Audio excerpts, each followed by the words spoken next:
Welcome to WizeUp. I'm Paul Arthur. Today I want to talk a little bit about the fringe minority who hold unacceptable views. Okay, yep, gonna be talking a little bit about the truckers' Freedom Convoy and see where we're at with that. Get some updates from well, you'd know them, the two of the main organizers, Tamara Lich and Barber, back in 2022. I think we all remember that Freedom Convoy, and they've been in trial for several years now on charges of committing mischief, obstructing police, counseling others to commit mischief, and intimidation. So there you go. A list of charges. Good to have you with us, Tamara and Chris. Thanks for having Thank you us. so much for having us. Yeah, all right. Well, Chris, you're still trucking, I see, right in your truck right now. All right. Yeah, we're That's working. great. Originally we were going to actually talk today about the judge's verdict, which was supposed to come down on March 12th, but that was postponed, I believe, because of our clogged court system. Do you guys have any idea as to when you might get a verdict? Is this like maybe next month, next year? Like, what are we talking here? Well, we did just find out over the weekend they did secure the date of April 3rd. So we will be getting a verdict on April 3rd of 2025. Okay. All right. So not that long off. So, I mean, that's good news in the sense that you don't have to wait for like who knows when, right? Gives you a little more, something to work with here for sure. Now, you both face the possibility of, I think, a max of 10 years in prison. Although, I'm guessing you'd probably end up with much less if the judge finds you all guilty and so forth. Any particular kind of gut sense you guys have as to how the judge would rule? Well, the Tamara seems to be faring a little bit better in social media terms. They used everything that we posted on social media against us throughout the last year and a half in the trial. So Chris has a little bit more of a mouth on him, I guess, than what Tamara does. I like to vocalize my opinion, and so a lot of Chris's videos were played, but. I have a good feeling for Tamara. I think she's always been straight and narrow. She got a good case for her. So we can always hope for the best. So Okay. Any sense you have at all, Tamara? Yes. Well, like Chris says, we have a little joke that I'm the nice and he's the spice. So, no, I feel really good about everything that we've seen at trial, not just for myself, but for Chris also.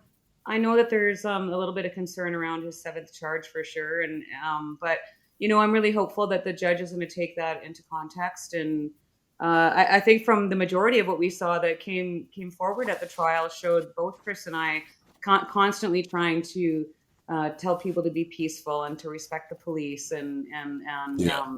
follow the rule of law. So I'm pretty hopeful. I'm a bit of an eternal optimist, though, I guess. Okay. Yeah, we will hope for the best here for sure. I guess time will tell here. Now, you've received a lot of public support for your efforts. I think both of you have. And on the other hand, you've also had a lot of pushback and people upset with you. So there's that $290 million class action lawsuit against you guys.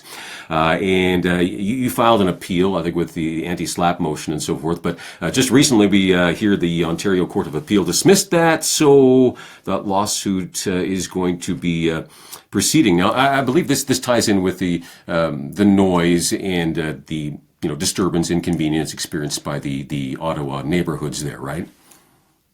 a small majority in the downtown core. We've heard from many people downtown Ottawa that they were very supportive of Convoy. They understood what was going on. They realized that the actions of our prime minister, um, you know, escalated things by him naming us and calling names and berating us in the public, in the media.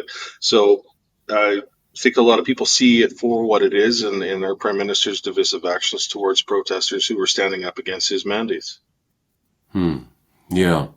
Say same thing for you, Tamara. Did you find there were a lot of people supportive even in downtown with all the noise, or? Oh yeah, we had massive, massive support. As a matter of fact, I think the entire time that I was there, I ran into two people total that got a little bit mouthy with me.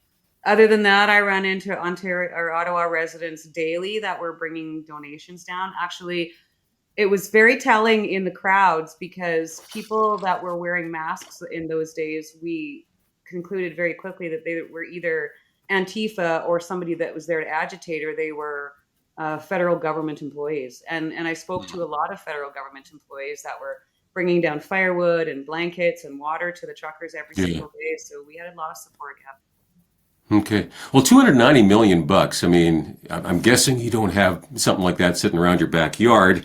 So, like, any thoughts on where that's going? I mean, do they have any kind of a, you know, chance It'll of making that stick?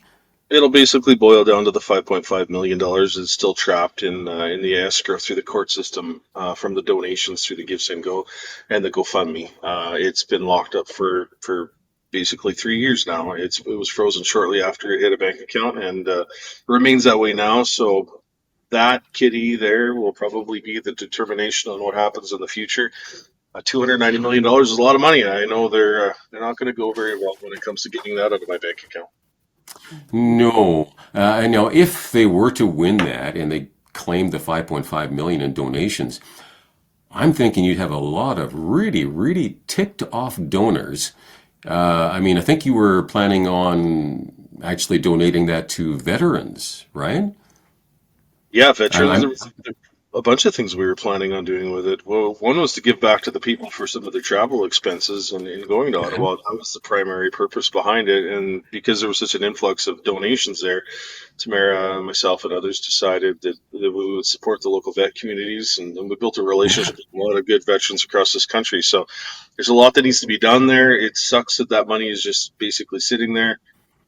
I'm sure. Is it like there's no clear communication as to what their plan is to do with that? I mean, ultimately, this is frozen by the government of Ontario, I think, right? Yeah, Mhm. Ontario Attorney General's office, right, Tamara? Yes. And I think a large part of our criminal trial plays into that too, depending Okay. on what, whether we're convicted or not, as to how they're going to proceed with the handling of that money. Gotcha. So So they're yeah, just waiting for that. Okay. yeah. I mean, this never seems to end for you guys. I mean, even if you Been get a a lot. favorable, I mean, if you get a favorable ruling from the judge in your criminal trial here, April 3rd, I think you said, essentially the sentence is the process, right? And this has been what, 3 years, something like that for you guys. I mean, that's ultimately your punishment, isn't it? It's a Mhm. lot hanging over the head. It's kind of weighed heavy on a lot of aspects of your day to day life. Out of last year when our trial started in September of 2023, well, a year and a half ago now, we spent. I added up the days. One day in courtroom, we'd spent about 105 days away from home, traveling to, sitting in Ottawa, waiting for new trial dates. It was 105 days where you take, us out of the workforce and it plays a significant role on your mental well-being too. So Oh, yeah. 45 days in court. And a For the lot of days when we'd show up to go to court, and we wouldn't sit that day, or we'd start in the Mm. afternoon, or we'd start an hour and a half late. So yeah, Very, it's been quite a slog for sure. Yeah, incredible toll on your lives, like you say, your mental health and your physical health. I think tied along with that, and of course, there's some jail time. I think that you spent 48, 49 days, something like that, in jail as well, right, Tamara? And the So, conditions too, yeah. So like we're both still under bail conditions too. Those conditions have been okay, yeah, so you're not free. Ah, my goodness. So, in hindsight, in light of all you've gone through here, we just talked about this here, including all the, you get the name calling, the public notoriety, and so forth, legal fees, you name it. Would you do it again? Was it worth it? I always use the excuse or the example, I guess, that Tamara and myself, we both have a significant amount of letters from Canadians all across this country saying how we pulled them back from the brink of darkness, saved people from suicide. The mental Wow. wellness in this country was absolutely horrible, and the government didn't seem to care about that at the time.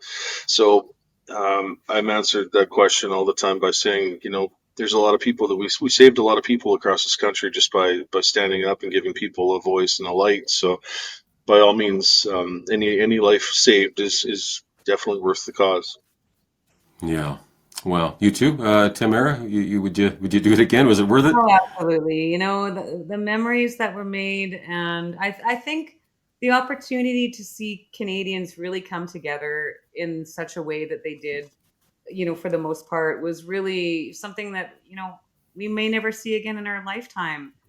I grew Hmm. up I grew up watching, the patriotism of the Americans, and I was always a little bit jealous of it because I thought that they were just so passionate about it.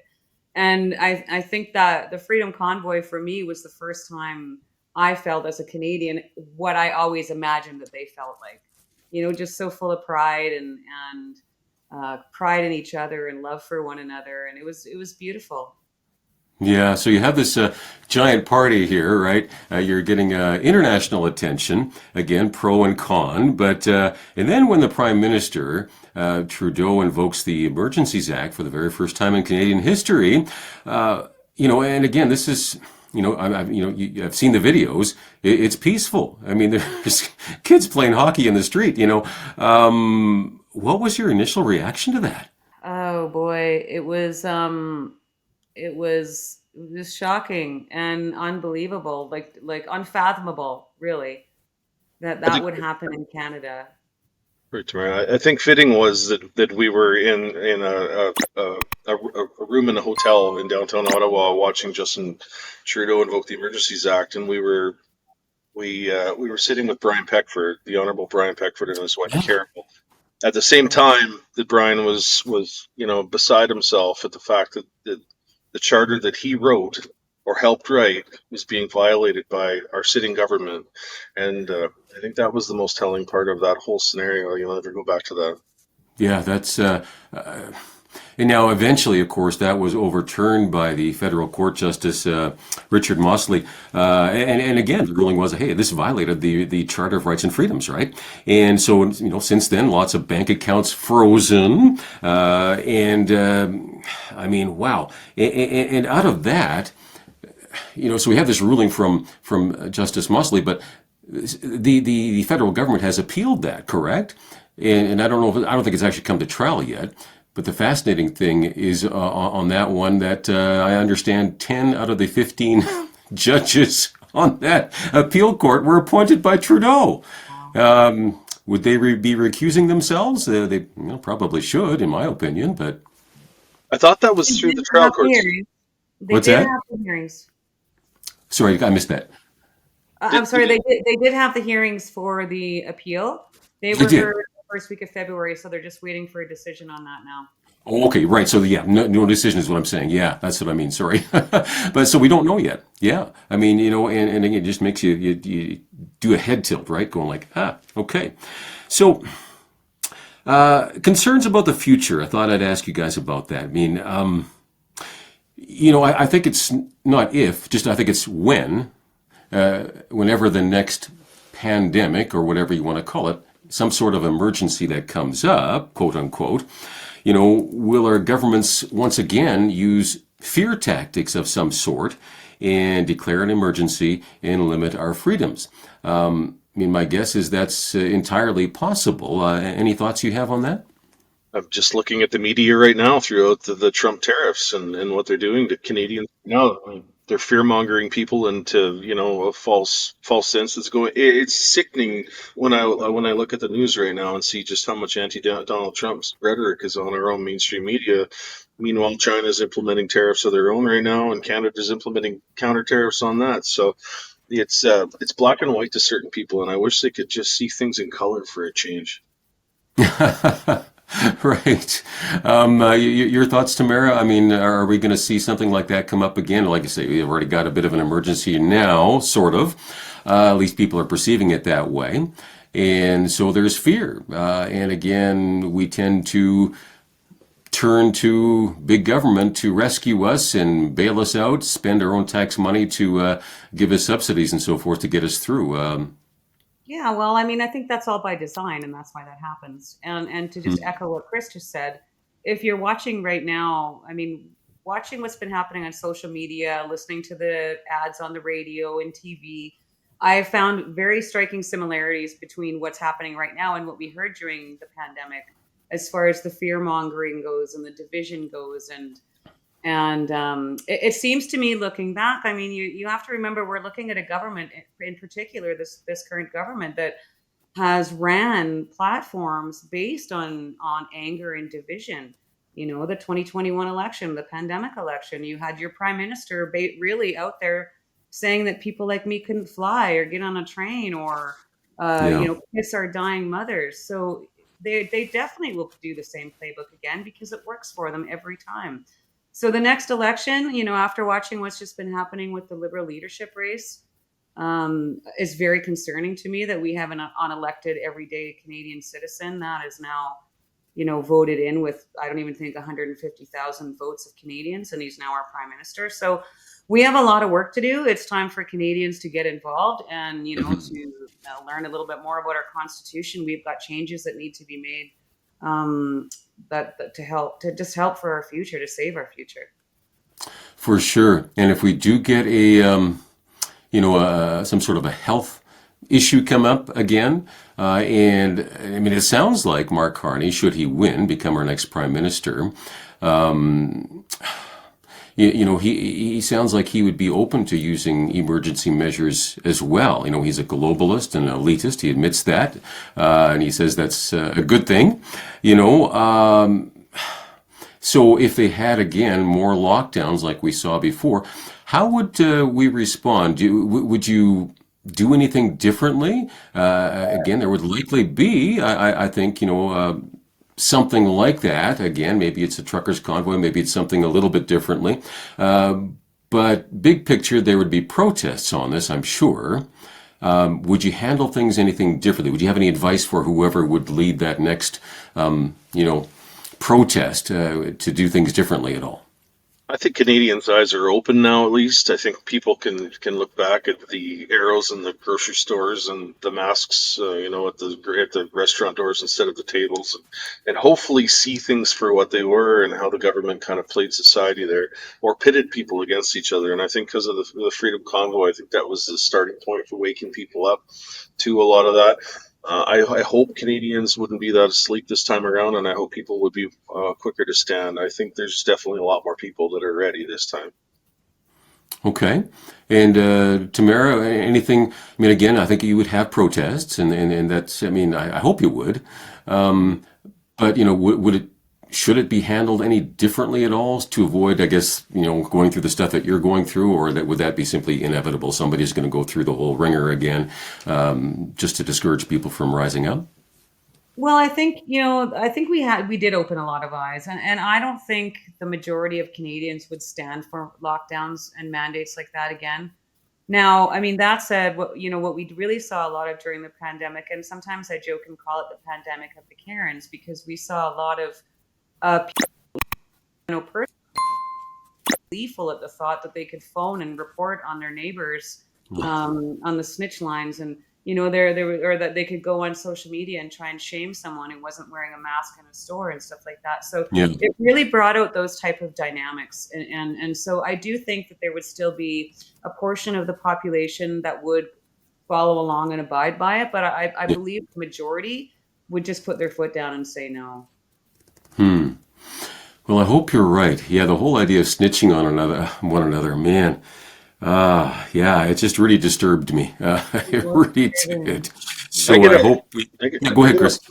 I get a lot of people that message me, and the same thing too, wanting to go back to Ottawa because of an election call or wanting to protest. And a lot of people felt so alive during the convoy protest, anybody that took part in it, and a lot of people want to relive that. But I keep reminding anybody that sends me messages like that we should go back to Ottawa's never been the answer. Ottawa may be the problem, but it's never the answer. And the more people we put in the position to have those changes made in federal politics, it really gets involved in your local community and building on that, whether it be your school board or your city council or your MP that goes to your federal elections. So there's so many different ways to get involved right now, and I think that's where people need to focus their attention on. Put the people in power that want to make change for Canadians in a positive way, and get these people out of politician roles that don't need to be there.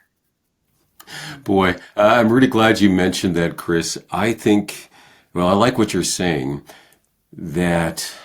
And it's time consuming. It takes effort, but for people with common sense and good values to rise up and, like you say, get involved in anything from like a school board to a city councilor, run for mayor, whatever it might be, or a reeve of your county, that sort of thing, and beyond. I mean, run for an MLA or an MP, that sort of thing, different levels of influence in government, those voices of common sense need to speak up. I mean, we keep on, and it's like that with the media as well, right? If you had, a person from, an alien from Mars or something come by and look at our mainstream media newscasts, and you'd think, wow, everybody is, on board with all the lockdowns and so forth, rah, rah, rah. But reality is when you get into the local coffee shops and the community hockey rinks and real people, they're not agreeing with what they're seeing on the mainstream media or what they're hearing from our university professors or our politicians, generally speaking. So something needs to change. We need to make those voices come out and be heard. So that's a big part of it. So I'm glad you mentioned that. We've got to get involved. We talk about freedom. Freedom of speech, freedom of assembly, freedom of religion, bodily autonomy, parental rights, the list goes on here, right? Does our Canadian attitude need to change? Do we need to become, you mentioned you saw the patriotism in the States there, Tamara. Do we need to maybe become a little more "quote unquote" outraged, as Michel Maisonneuve has been telling us, the former lieutenant general in our Canadian forces, who's got a book out called In Defense of Canada. He's saying, we need to rise up and maybe be a little more outraged and get involved and make something happen. Mm-hmm. It's a Well, thing. I think a large part of the problem that we see today is the result of our own complacency. And if you look back, throughout Canada has a very, very proud history, when, from the Métis people and the Bushmen and trappers and coming into the world wars. And so we came out of both world wars with this very stellar reputation. And then we got into the peacekeeping role. And I think, unfortunately, we just rode the coattails of that reputation for a long time. And we're busy raising families and working. And so I think a lot of us just got complacent when it came to politics and just stopped paying attention to it, thinking that's, it's going to look after itself or someone's going to fix whatever issues there are. And a lot of us just stopped being involved. And so, like Chris said earlier, it's really important to get involved and to push for change and keep advocating against the injustices that you're seeing. Yeah, we've got to stand up and see ourselves as being the change agents rather than waiting for somebody else to rise up and make a difference. Any thoughts on, why are people, I guess we're afraid to let others, so many Canadians anyway, they seem to be afraid of letting others choose differently than we do, right? So somebody wears a mask, somebody doesn't, so we have to cancel each other out, take a side, yell at each other, call each other names, rather than say, okay, you see it differently than I do.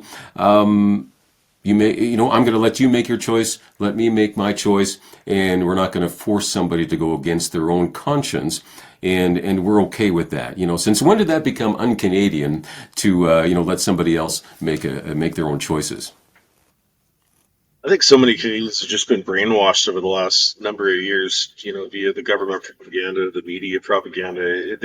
I know people, neighbors of mine, farm boys, ranchers, that sit in their house and watch legacy media all day long on repeat. And the discussions and the arguments that I've got into, they've been friends with these guys for many years, and it's evident when I talk to them. And I try not, I find a way to meet them in the middle on it and try and have a civilized conversation about it.